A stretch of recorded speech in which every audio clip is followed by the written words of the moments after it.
With Edu Gaspar surprisingly leaving Arsenal last week, Arsenal needed to scramble to find a replacement quickly. Now, after a meeting this week, it has been clear who the major candidates are and who Arsenal will be going into trying to get in the next couple of months. So let's look at all the candidates. Now, the first thing to say is that nothing is confirmed, but it does seem like Arsenal's three major candidates to replace Edu have been shortlisted and will be discussed, with a lot of them being very interesting and it being quite easy to gauge what Arsenal actually want from a club from these shortlisted people. Now, the first thing to say is that Jason Ayton has actually taken over the job right now as intern, as he has been training under Edu for the last year and a half and learning a lot from him. Now, as you can see by this quote, it is quite clear that Arsenal regard Ayton as quite a good person. They do think he has that potential to do this in the future. However, only being in charge in that sort of role for 18 months, it is a big step up to be the main technical director. And it says here that Arsenal are in a win now sort of system, so they look to get someone externally in. Well, he'll probably keep his assistant role still there. Now, another detail which Arsenal are trying to put their system in is that it's clear that we want to get an external director, technical director in just to work with the men's team. Now, a report is coming out from Gunner Blog where this is going to be the new model in place to keep Per Mertesacker in his job as head of youth development, so he can sort of bring youth development players in and keep Claire Wheatley, who does that for the women's team. Now, this is interesting because it makes sure that Arsenal can try and get good players in, I think, for the first team without focusing on stuff like the youth development, which is something we have tried to bring players in. But it also means that only the top talents are really going to get into the squad, which is very interesting when you look at the candidates. Now, the first name we're going to go through is a guy called Roberto Olabe. Now, if you've seen the news, I briefly spoke about him the other day. It has been very well reported that he is the Real Sociedad technical director or director of football, and he is leaving his big role at the club in the summer. Now, Roberto Olabe has actually been the sporting director for Real Sociedad since 2018, so he's been there for around 7 years at the club. Now, in the last couple of years, Real Sociedad have done a really good job at being a very effective team in the league. They've got better and better under him and the manager, but they've also been so good at recruitment, and a lot of their players have been wanted by loads of clubs. And there's a few quite interesting little points about this guy and Arsenal. Now, first of all, he has a lot of players that Arteta specifically has liked, and you can definitely tell that him and Arteta have very much the same idea within building a team. In the last couple of years, he has bought some really successful players. He bought Porto, who ended up not necessarily working at Sociedad, but was a good player. He bought Isak for 15 million euros and sold him for 70. Obviously, Martin Odegaard was on a loan and got very good at Real Sociedad, in which he eventually became Arsenal captain. And he operates in very many different markets to buy good youngsters in for cheap. He bought a guy called Zakarian in from the Ukrainian league for 30 million euros, who is a really top talent. And just this year, bringing people like Suchicin from Salzburg or Åkesson from Copenhagen. So he definitely isn't shy of going to different leagues to buy players and eventually sell them for more money. And another quite interesting point is actually the amount of connections that he has specifically with Arsenal. Now, Arsenal have a lot of connections with Real Sociedad due to Arteta. Arteta has come in, and obviously he's from Basque region, so is Sociedad, so it does definitely line up in that sense. But Olabe and Arteta have worked with each other before. Monreal has gone to them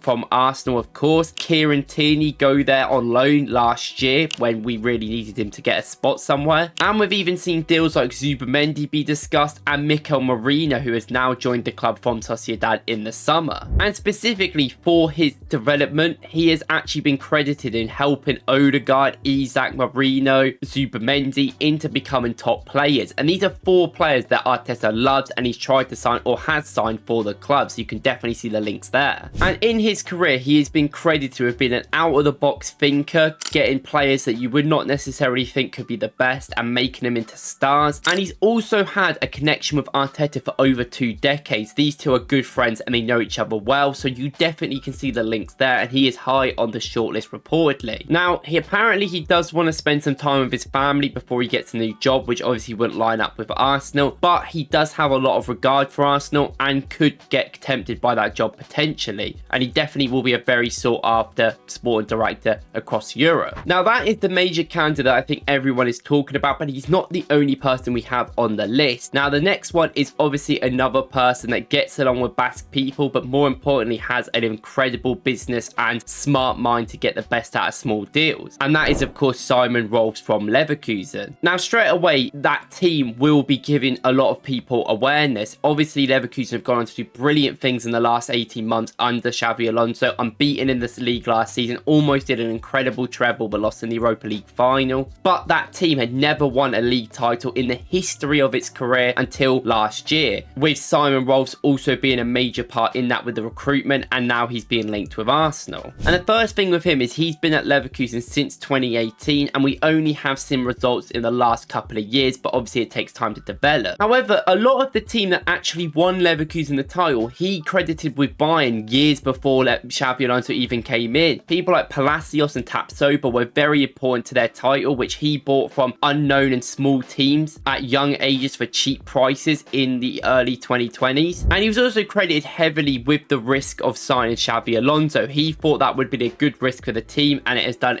tremendous things for their club, which he was the person that got him in, so he's clearly got a good sense there. Now I wanted to highlight some of the transfers that he made in the last 2 years because he worked with Xabi Alonso. A good director of football always works better with a better manager who has good long-term planning. Now the season that he came in the summer, he got given a lot. This is the year before they won the league, and you can see they still worked on a budget. They only spent around 60 million euros on these players, and some of them were risks. Buying Arthur from Brazil, getting into that Brazilian market, which Leverkusen have bought a lot of Brazilian players such as Polinia as well, and even Hinakapi and Palacios from South America, which is definitely an audience that we want to go into. And even buying people like Xhaka, obviously from us, Boniface, Teller. These players have done brilliant things to the club on cheap deals from different clubs. You know, Southampton were in the Championship, Union were in the Belgium League, Hoffman was at Gladbach. Like, these are different players from all over the countries that have come together to make that team better. And that has been the same this year with the signs that he have made, being from different leagues and all over, but mostly being very consistent with buying players that are very underrated that do help the system overall. Now he is still in contract till 2028 for his team, and obviously Leverkusen may use Xabi Alonso. They don't want to lose also their sporting director, so it could be tough to get him. However, he is definitely high on the shortlist, and you can see why with his penetration of the South American markets, but also buying young up and coming players from around Europe, exactly like Olabe. But the main reason why I think these two candidates are very similar, and you can see the direction Arsenal are going in, is because of this statistic here. The biggest increase in squad's market value since 2018, which many of these people, being the two we just looked at, actually got their start at their club. And we are top with 614 mil increase. Obviously that comes from a lot of determination. Arteta deserves a lot of credit for that, and the team building slowly together. However, the director of football does mean a lot, and this is why Edu always should deserve some credit, because he did help a lot of this happen. However, you can see on here that Sporting, who are 8th, who Man City have just signed as their director of football, are definitely a team that you can see interested in. But also Leverkusen and Real Sociedad are 10th and 11th, the two ones that we've been linked to. Now, this stat, sometimes it means if players just get better, then their value will increase, and sometimes that may not even be from a recruitment standpoint, but a lot of this is recruitment based. A lot of these players have got better, and they've bought better to make the team better overall, and that has been the major increase in these teams being so good, not only on the pitch but off the pitch with the value that they now share. So it's clear that we want someone that can replicate Edu and that way. And now the last candidate we're going to talk about is someone I've already made a video on, so we're not going to go too deep into, but if you didn't watch that, it's Thiago Scuro. Now Thiago Scuro was reported to be one of the major candidates a few days ago, so I did a video on him, and I do think he's a very interesting prospect. Unlike the others, Monaco, he hasn't really had enough time to completely get that squad's value to be as increased as others on the other list. He's only been in charge for just over a year, but the increase in Monaco has been clear. They are second in the league, and they've been phenomenal across the whole season, and they are actually third in the Champions League, with Arsenal playing them soon. They've been very good this year. Now he's only been there for 2 transfer windows to really be a part of the board, but only one where he was the main guy making the main decisions, and in that he took a lot of risks which have seemed to come off. He has bought youngsters from across the world, spending 18 to 20 mil on 17-year-olds such as Inkalira and Mawasia, who's also a teenager, but also spending 15 million euros on Kamara, who's been absolutely brilliant from them, and he bought him from the 2nd division in France. And that is is definitely the sort of scouting level that Arsenal want to be a lot more cleaner with, because Arsenal want to make more of them like Lukongo signings that will improve the team overall, but Lukongo wasn't the right player at the right time because it didn't work out. Now, Thiago Scuro also worked for Red Bull Brazil and was the major reason why that got really successful, and he was the main scouter for players in the South American region, which yet again is something Arsenal are very interested in, so that obviously connection makes sense. He's also known to be a very tough negotiator and caring about organisation and making things all proper from the business standpoint, and he's also sometimes hard to convince. He got offered the Brazilian Federation sporting director job and turned it down because he wanted to continue at Monaco and get bigger in Europe, so you're going to have to convince him. So I think it's quite clear that Arsenal want a smart, intelligent businessman while also being someone that can make good sales, be tough in negotiations, but also get a lot and buy youngsters from across Europe that will actually develop the team going forward and get good deals all over, not necessarily spending them big 150 mils you will see. And I think this lines up with what I've seen with the rumours of Arsenal's transfer news recently. Now, I'm not saying this is concrete by any means, of course, but Arsenal apparently are reported to be interested in signing Sven Nipan, which we have been rumoured for a few months now. He's a Norwegian teenager who's been wanted by a lot of big clubs, and Nico Paz, who is an incredible youngster that was at Real Madrid but then moved to Como this year because he got thrown out, and he's someone that is being very touted to great things. He's been so good in the Serie A this year. Now, these are young 17, 20-year-old players that are across in markets that we don't really see Arsenal operate too much in. Now, Arsenal want to have a system where they operate a little bit in every market, I think. I think the signings we've made in the last few years prove that as well. But they want to be there, first of all, to get these youngsters in and make an impact. Now, while them players may join before some of these people come in, it is very vital that you get a director of football in that has a good idea of buying good youngsters and good connections around Europe as well as South America, the two markets Arsenal care about the most. And George says it completely right here. The shortlist of Rolfes, Scuro and Olabe are a very high caliber people that are going to be wanted by top teams, and as a top team ourselves, we need to be looking at these sort of candidates. It shows a good amount of resourcefulness as well, with these all having done a lot with small budgets, that maybe Arsenal can survive with smaller budgets in the future, because I think this year, even with us not spending a lot, we didn't really improve the squad, which is something we need to improve at. And I really can't wait to see what Arsenal do in the future, because I do think Edu leaving at the time was upsetting, but now we can look forward and be excited about it and getting someone else in. Thank you guys for watching. Let me know what you think in the comments, and I'll see you in the next one.